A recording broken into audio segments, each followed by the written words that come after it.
Fala galera, sejam muito bem-vindos a mais um vídeo aqui do canal e hoje eu quero conversar com vocês sobre cinco erros que são muito comuns de acontecer quando a gente está começando a investir, tá? Eu tive erros assim, eu vou contar pra vocês, tá? Então vamos pra vinheta e depois eu volto aqui e a gente já parte pro vídeo, dominado?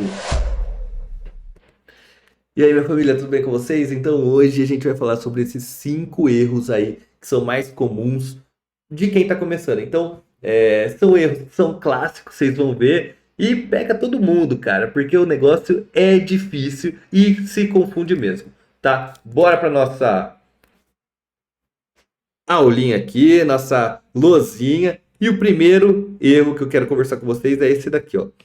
Começar a investir sem ter um objetivo. Cara, não tem como começar sem ter objetivo. Por quê, Lucas? Porque quem não tem objetivo não sabe aonde quer chegar. E o que eu estou falando com objetivo?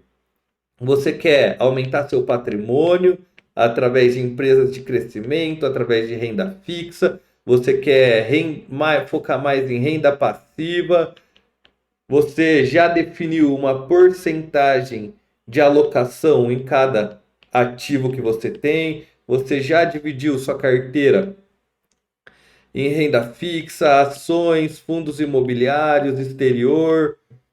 Se você quiser criptoativos. Então, tudo isso aqui a gente tem que fazer antes de começar, tá? E você tem que entender também por que eu tenho que ter renda fixa, por que eu tenho que ter ações, por que eu tenho que ter fundos imobiliários, por que eu tenho que ter investimento no exterior, qual é a razão de ter cada um desses, por quê? Por que eu tenho que, por que ter cripto? O que eu quero dizer é, cada uma dessas classes de ativos, ela tem uma função diferente na nossa carteira de investimentos, tá? Como elas têm funções diferentes, às vezes para você que está focado em ter renda passiva, em aumentar o valor que você ganha todos os meses de dividendos, ter fundos imobiliários, ações boas pagadoras de dividendos, mais que renda fixa, faça sentido. Tá? Então depende muito do seu objetivo. A partir do momento que você definiu o seu objetivo, aí sim você consegue definir a porcentagem que você vai ter em cada uma dessas classes de ativos. Tá? Você prefere REIT ou você prefere stocks lá fora? Depende do objetivo. Tá? Você prefere investir por stock REIT picking ou por ETF? Depende do seu objetivo. Tá? Então, o objetivo é o principal. Dando um exemplo aqui, eu quero ter renda passiva para minha família e daqui 15 anos. Tá? Definir um objetivo, sei o que eu quero, a partir disso eu vou atrás das classes de ativos para resolver o meu problema. Tá bom, gente? Então, esse é o erro número um, tá? Começar a investir sem saber o que cada classe de ativo faz, sem saber o meu objetivo, apenas seguindo diquinha e comprando coisas aleatórias. Tá bom? Bora para número 2? Bora! Número 2 é efeito manada. Vocês conseguem ver aqui, para quem não sabe, por que eu peguei a foto do elefante? A foto do elefante eu peguei porque o coletivo de elefante oficialmente é manada. Olha de português pra vocês aí, povo. Vocês veem que os elefantes estão indo em uma única direção, tá? Isso é o que a manada faz. Quando, deixa eu mudar aqui. Quando várias pessoas estão indo para um lado, você quer ir para esse mesmo lado. E às vezes isso vai te pregar peças. Por quê? Porque essas pessoas podem não ter o mesmo objetivo que você. O que faria muito mais sentido você vir para esse lado, tá? Então, o efeito manada faz você ir em uma direção sem pensar muito, sem pensar muito. No fim das contas, você está indo para lá sem saber o motivo que aquelas pessoas estão indo para lá. Então, muitas vezes o pessoal fica falando na internet, tem muita informação na internet, eu me incluo, eu tento trazer informação aqui baseada em evidência, baseado na minha experiência, tá? Então, o efeito manada, ele faz com que algumas pessoas vão sem saber o motivo e sem estar alinhado com seus objetivos. Isso é o verdadeiro problema desse efeito, tá? Efeito manada, para quem não sabe, é um viés cognitivo. Viés cognitivo, existem inúmeros, incontáveis vieses cognitivos.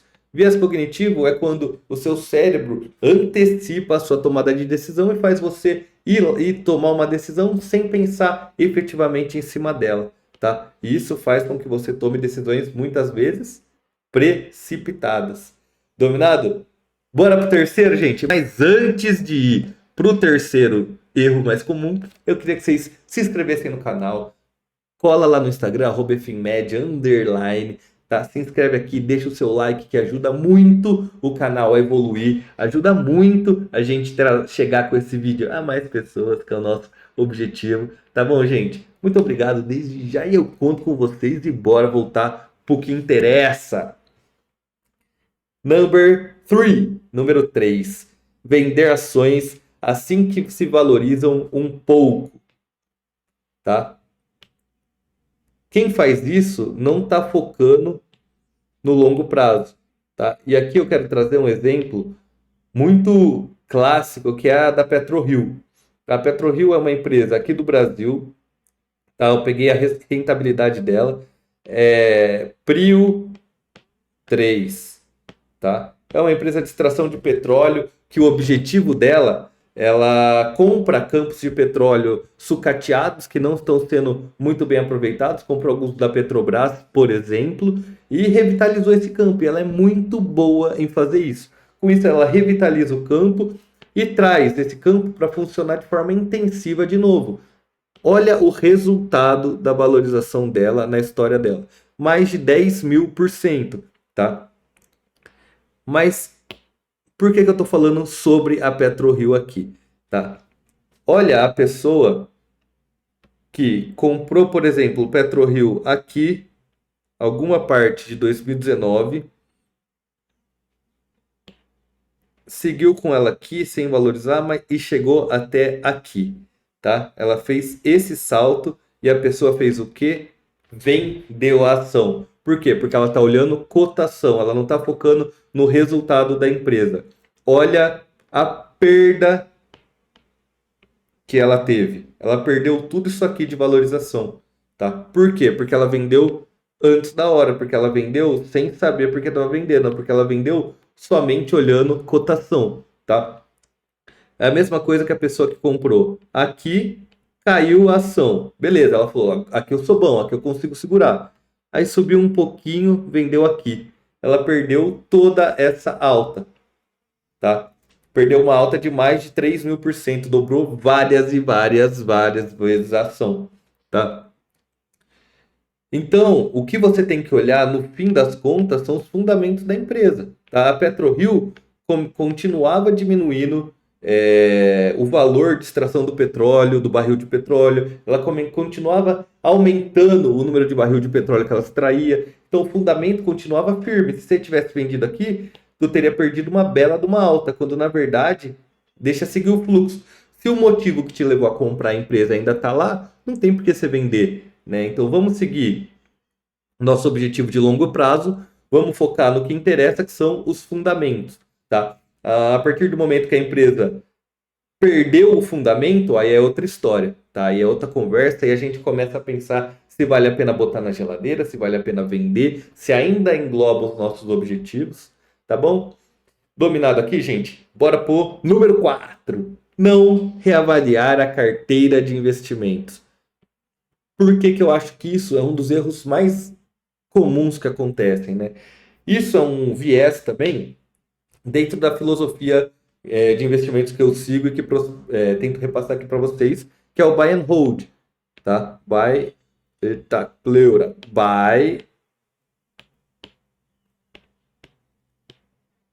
comprar e segurar, né? Longo prazo que a gente está falando. Só que dentro do buy and hold, esse daqui é um viés muito presente, não reavaliar, porque a gente compra e fala, agora vai ficar até o infinito na minha carteira, então eu não vou reavaliar. Mas não, pô, você lembra que a gente conversou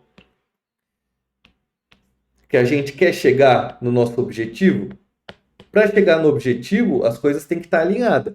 Então, como eu gosto de fazer, todo ano, no final de cada ano, eu reavalio se as empresas que estão dentro do meu portfólio ainda fazem sentido, tá? Geralmente elas continuam fazendo, mas às vezes a empresa perdeu o fundamento, a empresa está fazendo alguma caquita que a gente tem que pelo menos ficar de olho. Então, assim, a maioria das escolhas que a gente faz segue esse fluxo. Mas às vezes a gente pode ter, por exemplo, uma empresa que não está mais na linha de resultados que a gente espera. E aqui seria venda barra geladeira, esse G de geladeira para manter aí e reavaliar depois de um período. Então aí a gente vai observando, mas assim, a gente tem que reavaliar, porque senão a gente não vai manter o nosso objetivo como foco, como foi dito no primeiro erro. Dominado? Próximo, tentar acertar o timing de compra. E aqui eu vou trazer um gráfico que é famoso, que vocês talvez conheçam, e se não conhecem, deveriam conhecer, tá? Buy the dip versus dollar cost average, que é esse DCA aqui, tá? Qual é a diferença dessas duas estratégias? O buy the dip é essa estratégia azul aqui. Você vê que toda vez que caiu na máxima, eles compraram. Então caiu, ele comprou. Caiu, ele comprou. Caiu. Sempre que cai uma porcentagem, ele compra. E o que exige essa estratégia do buy the dip? Ela exige que você saiba sempre que o ativo tá que a cotação do ativo está no fundo. Sempre saiba que ela não vai cair mais, vai virar e vai começar a subir. O que é humanamente impossível, senão estava todo mundo multimilionário, tá? Então, o Buy the Dip exige isso, exige você estar olhando toda hora para o mercado, saber exatamente o que está acontecendo, ao contrário da estratégia do DCA, Dollar Cost Average, que é comprar todos os meses os ativos, rebalanceando a sua carteira a partir de uma estrutura que você montou, a partir dos seus objetivos, tá? Então, você vê que a dollar cost average, a pessoa vai comprando, é o pretinho aqui, ela vai comprando todo mês, ela não tem que ficar escolhendo, ficar atenta, ver quando os meses caem, tá? E você vê que o resultado dela é um resultado, é lógico que o buy the dip tem um resultado maior, né? Porque você acertou absolutamente todos os tempos de mercado, porque você é o cara, você é o melhor que tem, tá? Ao contrário do dollar cost average, que você não ficou olhando o mercado o tempo todo, foi só comprando. O buy the dip ele teve uma porcentagem melhor, mas é quase que insignificante para o tempo que você gasta olhando o mercado. Se você pega um dollar cost average e foca de fato no seu trabalho, no produto que te gera renda, no seu serviço, você vai ter um retorno muito maior, porque você vai conseguir aportar mais, entendeu?